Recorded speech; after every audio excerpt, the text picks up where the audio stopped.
Baiklah saudara-saudara sekalian, sebelum kita menutup sidang Dewan, tadi ada beberapa rekan yang mau menyampaikan aspirasi, waktu kami persilakan.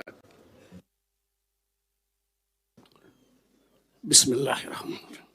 Assalamualaikum warahmatullahi wabarakatuh. Ketua dan anggota Dewan yang kami hormati, serta seluruh hadirin yang berbahagia, saya Aus Hidayat Nur, anggota DPR RI, fraksi PKS, Dapil Kalimantan Timur, nomor anggota A455. Ingin sampaikan aspirasi sebagian masyarakat agar DPR RI ini menggunakan hak angket untuk mengklarifikasi kecurigaan dan praduga masyarakat atas sejumlah permasalahan dalam penyelenggaraan pemilu 2024.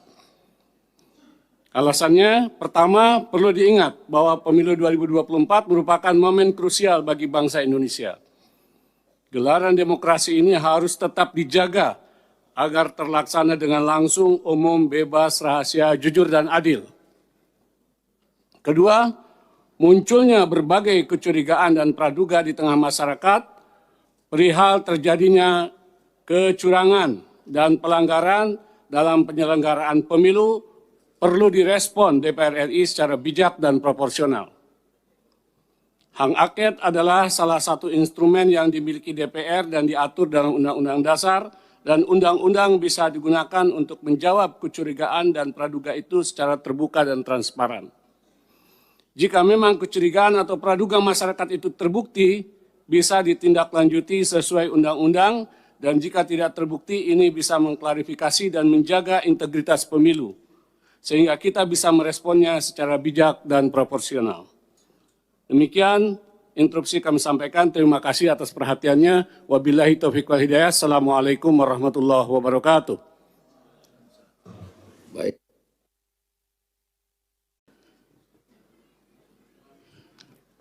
Ya. Bismillahirrahmanirrahim. Assalamualaikum warahmatullahi wabarakatuh. Terima kasih pimpinan. Saya Fahmi Alidrus, A432 dari fraksi PKS. Akhir-akhir ini saya prihatin terdengar wacana perbincangan tentang biaya operasional sekolah yang dikait-kaitkan dengan program makan siang gratis. Kami ingin sampaikan bahwa sesungguhnya perbincangan program makan siang gratis yang merupakan program janji dari Capres-Cawapres di periode kampanye kemarin sesungguhnya belum layak untuk diperbincangkan. Apalagi kemudian terdengar wacana bahwa program tersebut akan menggunakan program BOS, biaya operasional sekolah.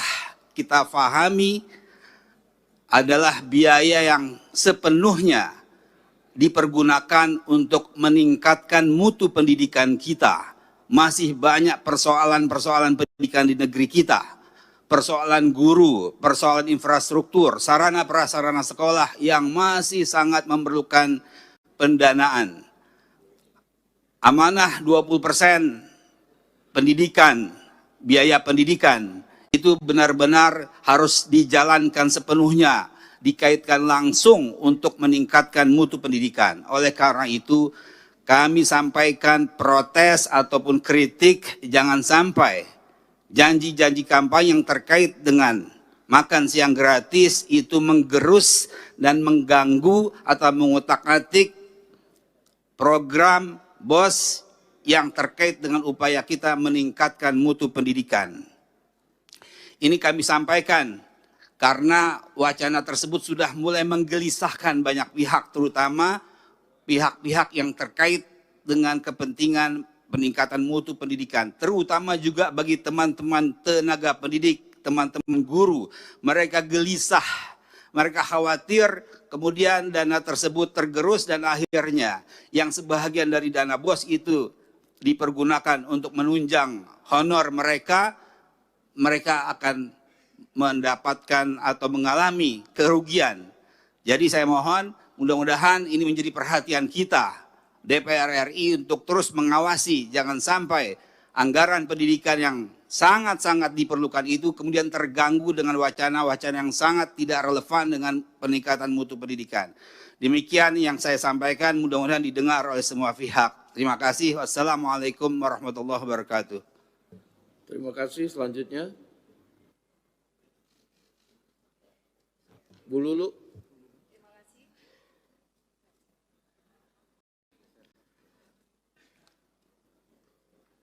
Tolong Pak Fahmi, mikrofonnya dimatikan.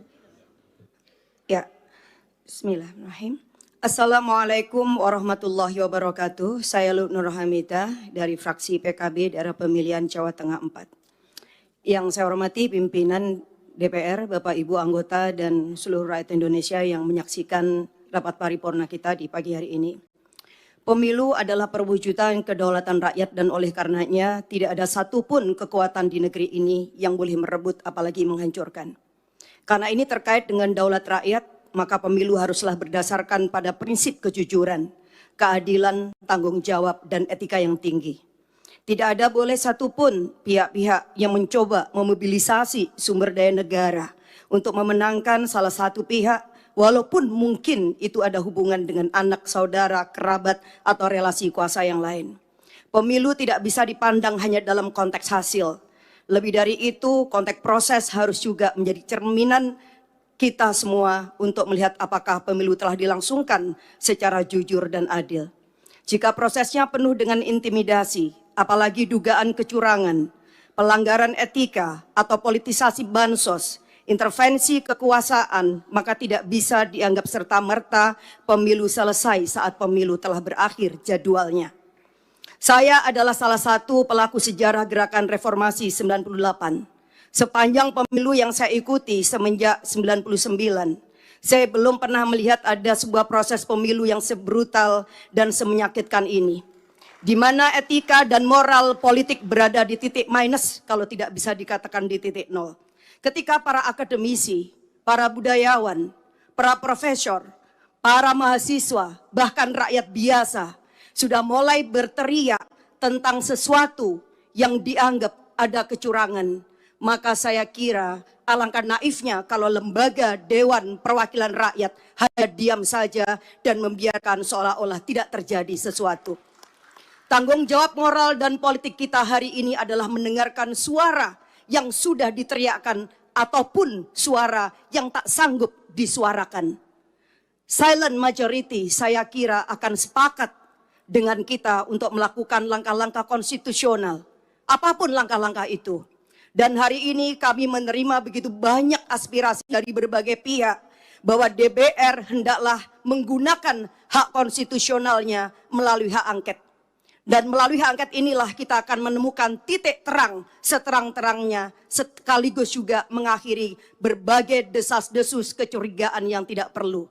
Kita hanya ingin bahwa demokrasi yang kita lahirkan dengan air mata, berdarah-darah dan bahkan nyawa yang begitu banyak dikorbankan pada tahun 98 tidak berakhir dengan sia-sia. Oleh karena itu pimpinan dan seluruh anggota DPR, saya mendukung hak angket ini kita lakukan semata-mata untuk memberikan kepastian bahwa seluruh proses pemilu 2024 benar-benar dijalankan berdasarkan daulat rakyat, kejujuran, keadilan, etika yang tinggi. Karena disinilah fungsi kita yang sedang ditunggu oleh rakyat. Saya kira ini yang saya sampaikan. Sekali lagi kita tidak boleh tinggal diam, jangan pernah menjadi pengkhianat dan mengkhianatin daulat rakyat. Wassalamualaikum warahmatullahi wabarakatuh.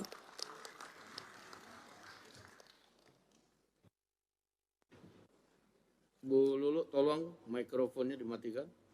Selanjutnya Pak Slamet, kemudian Pak Herman Hairon, terakhir Pak Arya Bima. Baik, terima kasih Pak Pimpinan. Bismillahirrahmanirrahim. Assalamualaikum warahmatullahi wabarakatuh. Saya Slamet, nomor A431 dari fraksi PKS Dapil Jawa Barat 4, Kota dan Kabupaten Sukabumi. Pada kesempatan ini ingin menyampaikan tidak hanya di medsos yang beredar yang kita saksikan antrian panjang rakyat kita untuk kemudian mengantri beras, tetapi saya saksikan sendiri di dapil saya betapa antrian ini memang cukup panjang untuk mendapatkan beras merah. beras murah. Tentunya ini menjadi perhatian bagi kita semuanya. Kita melalui pimpinan, maka saya sampaikan mohon pemerintah hadir di sini, bahwa impor beras sudah dilakukan sedemikian rupa. 2023 2 juta ton, 2024 direncanakan 3 juta ton. Tetapi apa yang terjadi, harga beras di rakyat kita, di masyarakat kita juga tidak turun. Tentunya kita sangat senang ketika kemudian harga beras ini yang harganya mahal ini dinikmati oleh petani. Yang menjadi permasalahan adalah mahalnya harga beras tidak dinikmati oleh petani kita. Di saat yang sama ada rakyat kita yang menjadi kebutuhan beras ini juga mempunyai hak untuk mendapatkan beras yang terjangkau. Disinilah kemudian kita menuntut hadirnya pemerintah tetap menjaga kesejahteraan petani agar panennya bisa dibeli dengan harga mahal, tetapi kebutuhan rakyat kita dengan mendapatkan haknya, yaitu beras dengan harga terjangkau, juga harus dipenuhi. Oleh karena itu, melalui pimpinan, agar pemerintah serius untuk melakukan bagaimana kemudian harga beras ini bisa turun. El Nino sudah lewat, tidak menjadi alasan untuk kemudian ini menjadi harga mahal, tidak. Tetapi saya lebih soroti bagaimana keseriusan petani dan keseriusan pemerintah dan kemauan pemerintah untuk mengatur masalah logistik dari pangan kita. Data yang saya dapatkan bagaimana pemerintah hanya membeli 2% dari seluruh petani, potensi petani kita. Ini data dari Bulog saya dapatkan, hanya 2%. Artinya 98% seluruh panen petani kita dikuasai atau dibeli oleh pihak swasta. Sehingga hari ini pemerintah mendapatkan hasilnya tidak mampu mengendalikan pasar. Kenapa? Karena pemerintah tidak menguasai stok. Berapapun yang dilakukan impor, hanya kemudian keuntungan-keuntungan yang akan didapatkan lebih kepada keuntungan ekonomi. Tetapi untuk menjaga kestabilan harga, sekaligus juga menjaga kesejahteraan petani tidak akan didapatkan. Sekali lagi, melalui pimpinan, saya harapkan pemerintah untuk serius menangani bagaimana kemudian logistik pangan ini dikelola dengan baik. Pastikan kesejahteraan petani kita tetap dijaga dengan membeli seluruh potensi petani yang dipanen hari ini. Demikian yang bisa saya sampaikan. Terima kasih. Assalamualaikum warahmatullahi wabarakatuh.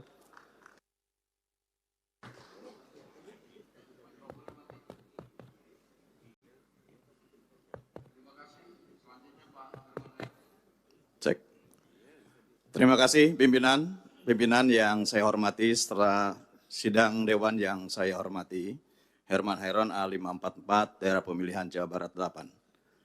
Pertama, tentu saya ingin juga menyuarakan aspirasi masyarakat terkait dengan harga-harga bahan pokok. Memang akhir-akhir ini menjelang Ramadan dan Idul Fitri ada kenaikan yang cukup signifikan. Oleh karenanya saya meminta pemerintah untuk memberikan perhatian khusus terhadap harga-harga pangan. Oleh karenanya mohon nanti pimpinan dapat memberikan atau meneruskan terhadap aspirasi ini kepada pemerintah. Yang kedua, terkait dengan hak angket. Saya kira hak angket kita paham semua bahwa ini adalah hak konstitusional kita. Namun apa sesungguhnya yang akan kita angketkan? Apa yang akan kita dalami? Apa yang akan kita selidiki? Perjelas dulu. Sehingga kemudian tidak serta-merta bahwa menuduh kecurangan, bahkan mendegradasi terhadap hak konstitusional rakyat, hak suara rakyat yang telah dicurahkan di dalam pemilu. Kalau brutalnya brutal di mana gitu. Karena ini yang harus didudukan kembali, supaya tidak ada informasi yang bias kepada masyarakat. Oleh karenanya saya berpikir bahwa untuk persoalan ini ajukan saja hak angket apa isinya, dan tentu itu yang nanti akan kita bahas bersama. Tidak perlu membangun wacana-wacana kecurangan dan lain sebagainya. Ini adalah pemilu yang tentu juga menjadi tugas kita bersama untuk mengawal, untuk mengawasi, dan bahkan dalam perhitungan ini ya tentu kita bagaimana untuk bisa menuntaskan setuntas-tuntasnya dengan batas waktu yang telah ditetapkan. Jika ada hal lain, saya kira tugas konstitusional bisa digunakan. Namun tentu kita harus juga memperjelas kepada publik. Jangan sampai kemudian publik betul-betul tidak mendapatkan informasi yang sebenar-benarnya. Ini penting, karena DPR adalah bagian daripada pengambil keputusan di dalam pelaksanaan pemilu. Yang ketiga, terkait dengan makan siang gratis, saya juga aneh, karena saya sendiri ikut di dalam pembahasan di internal. Makan siang gratis ini belum ditetapkan anggarannya dari mana. Dan tentu belum ditetapkan cantolannya ke mana. Karena juga perhitungan suara masih berlangsung. Presiden belum ditetapkan. Dan tentu juga dalam perjalanannya, kalau kemudian ada piloting yang sedang dilaksanakan, ya ini adalah merupakan bagian inisiatif. Misalkan kemarin yang dilaksanakan di Tangerang. Adapun kemudian pencantolan anggaran terhadap BOS, ini belum ada keputusan menurut saya. Sehingga ini jangan dijadikan polemik di publik, dan tentu semestinya bahwa program yang baik ini nanti kita kan akan bahas juga di DPR. Perspektif dalam pembahasan anggaran-anggaran di pemerintahan juga akan dibahas di DPR. Oleh karenanya menurut saya tidak perlu berwacana, tinggal bagaimana ke depannya, dan ini akan kita bahas bersama. Program ini bagus untuk menciptakan bagaimana ke depan menciptakan generasi-generasi yang unggul, dan tentu nanti proporsinya di mana ditempatkan anggaran ini supaya tepat dan tidak mengganggu terhadap alokasi anggaran lainnya yang tentu saat ini sudah dianggap baik untuk bisa dilaksanakan atau diimplementasikan di berbagai sektor. Saya kira demikian, Ketua. Terima kasih. Baik, terima kasih. Terdata di meja pimpinan ada 3 lagi, dan saya pikir cukup sampai dengan 3 lagi karena juga waktu semakin siang. Saya persilakan Pak Arya Bima, setelah itu Pak Kamarul Samad dan Pak Johan Rosihan. Setelah itu kita tutup sidang kita. Silakan. Terima kasih pimpinan.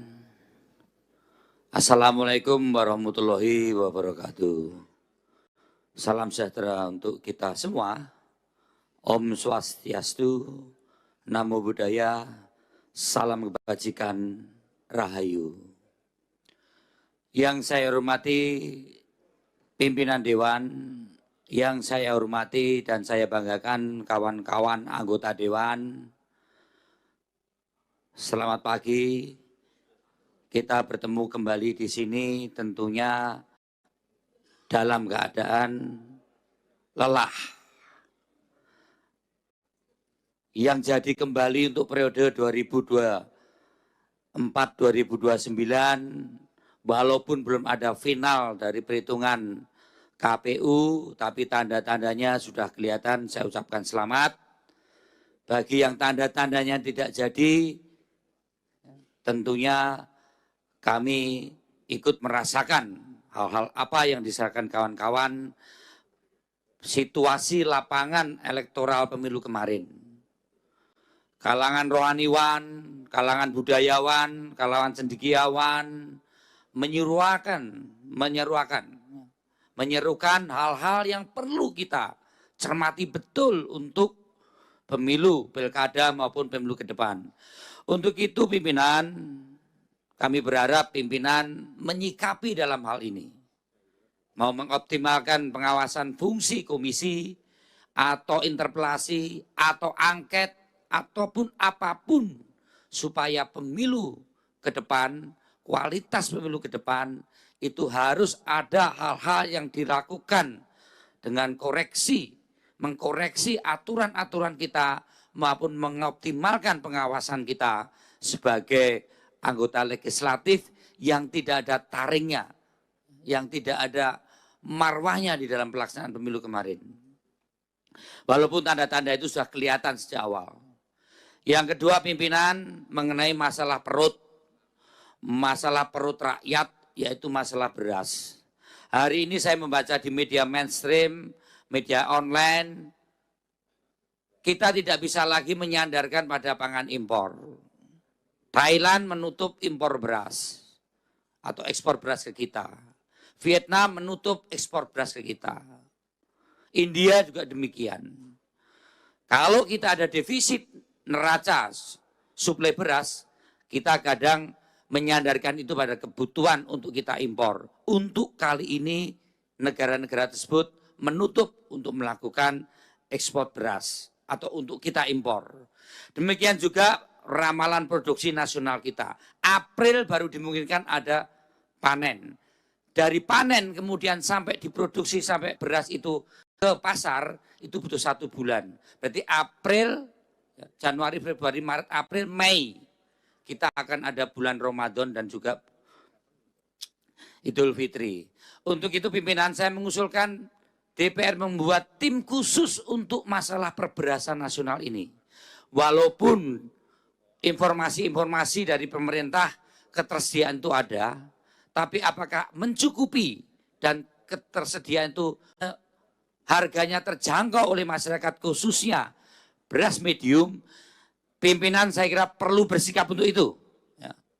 Ini sangat penting karena jangan sampai krisis pangan ini berpotensi menjadi krisis sosial, bahkan sangat mungkin menjadi krisis politik, apalagi situasi-situasi pasca pemilu ini juga belum beres. Kita masih akan banyak persoalan-persoalan di Mahkamah Konstitusi. Hari ini pun di luar juga ada demo-demo.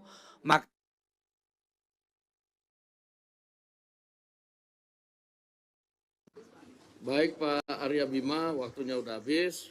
Saya agak menanggapi sedikit, kalau kita bikin pansus apa untuk beras itu terlalu lama. Kita sementara waktunya mau Ramadan dan Lebaran sudah dekat. Jadi mungkin kita akan optimalkan Komisi 4 untuk turun ke lapangan maupun ke pemerintah untuk menindaklanjuti aspirasi dari Pak Arya Bima dan kawan-kawan sekalian. Terima kasih. Selanjutnya Pak Kamar Samad.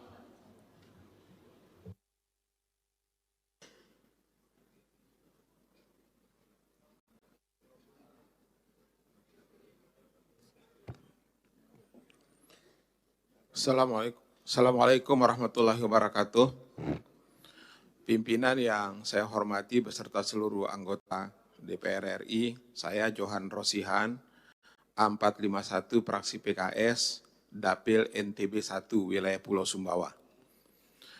Menyambung sedikit soal beras ini Pak Ketua, Alhamdulillah pekan kemarin kami Komisi 4 sudah turun ke beberapa daerah dan saya kebetulan ke Jogja, melihat beberapa kondisi gudang Bulog yang memang tiba-tiba ada beras itu.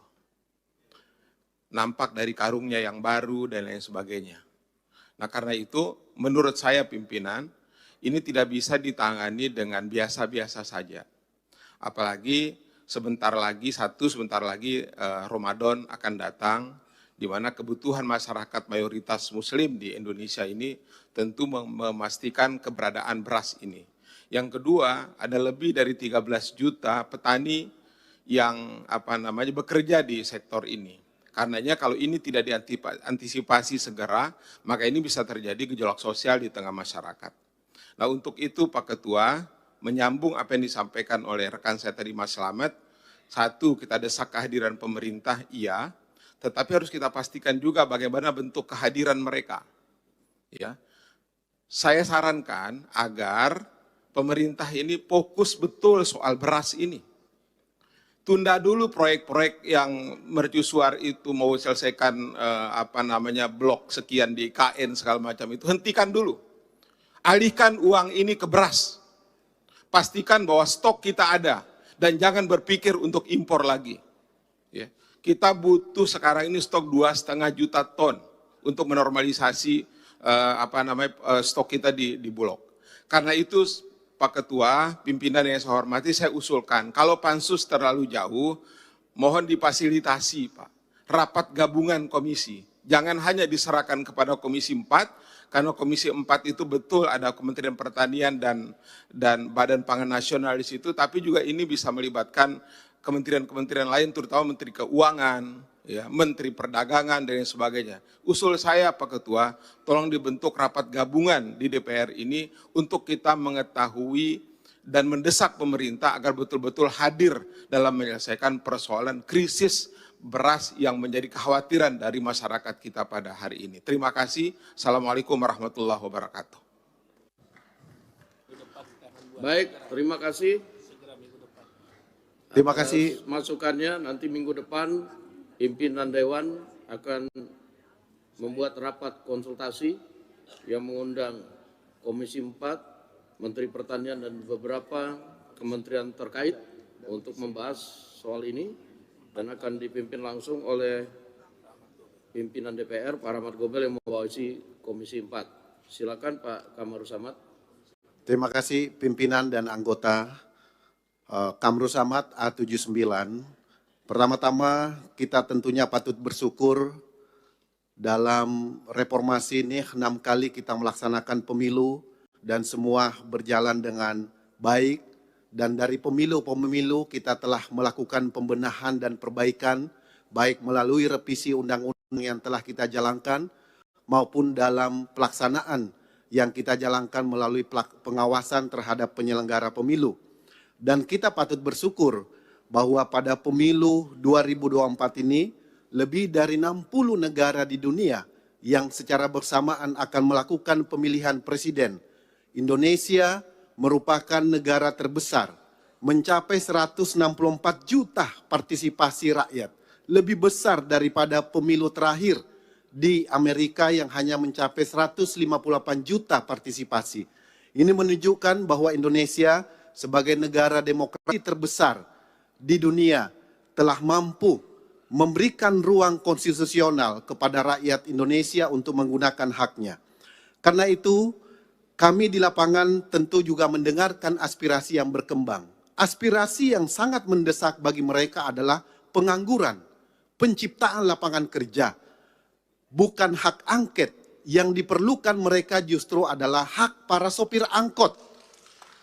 Hak para sopir angkot, ribuan bahkan puluhan ribu yang anak-anaknya mereka, masa depannya, sekolahnya belum tentu mereka bisa memenuhi kebutuhan dasar mereka.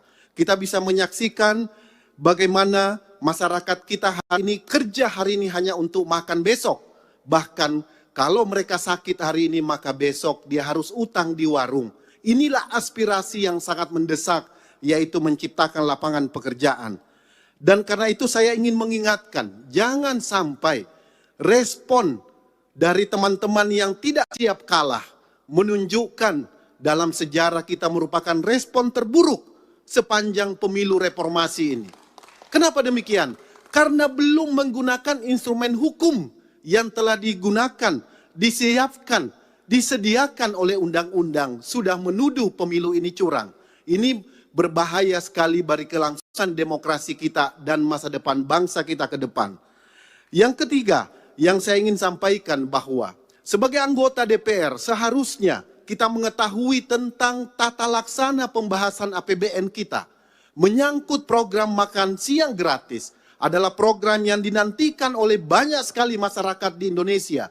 Itu tentunya harus dimulai dari usulan pemerintah melalui KEM PPKF, melalui RKP, dan seterusnya. Dan itu memerlukan waktu dan tahapan dalam pembahasan.